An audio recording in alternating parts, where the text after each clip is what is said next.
Hello friends, welcome back to my channel. This is Soujanya. ఈవేళ మామిడి పండుతో చారు ఎలా పెట్టాలో చూపిస్తున్నాను. యాక్చువల్గా మనం ఎప్పుడైనా మామిడి పండు కట్ చేసుకున్నప్పుడు ఒక 4-5 ముక్కలు తిన్నాక ఇంక తినాలనిపించక పక్కన పెట్టేసాం అనుకోండి, అవి వేస్ట్ అవ్వకుండా ఇలా చారు పెట్టేసుకోవచ్చు. లేదు అంటే పుల్లగా ఉందనుకోండి, తినకపోయినా కూడా మనం చారులాగా పెట్టేసుకోవచ్చు. ఫస్ట్ ఒక గిన్నె తీసుకొని ఆయిల్ వేసుకొని అందులో ఆవాలు, జీలకర్ర, మెంతులు, పచ్చిమిరపకాయలు, కొంచెం చింతపండు, తర్వాత కరివేపాకు ఇవన్నీ వేసుకుని మనం పోపు పెట్టుకోవాలన్నమాట. కొద్దిగా ఇంగు కంపల్సరీ వేసుకోవాలి. తర్వాత మనం కట్ చేసి పెట్టుకున్న మామిడి పండు ఏదైతే ఉందో అది వేసేసుకోవాలి.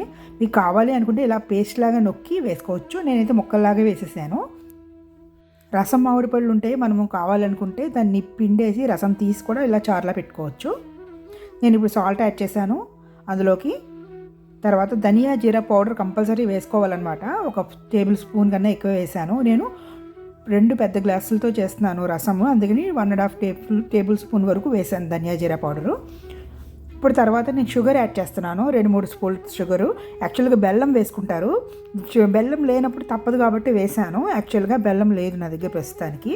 మీ దగ్గర బెల్లం ఉంటే వేసుకోండి. తర్వాత బాగా మరిగించుకుని మనం వడ్డించేసుకోవడమే, అంతే.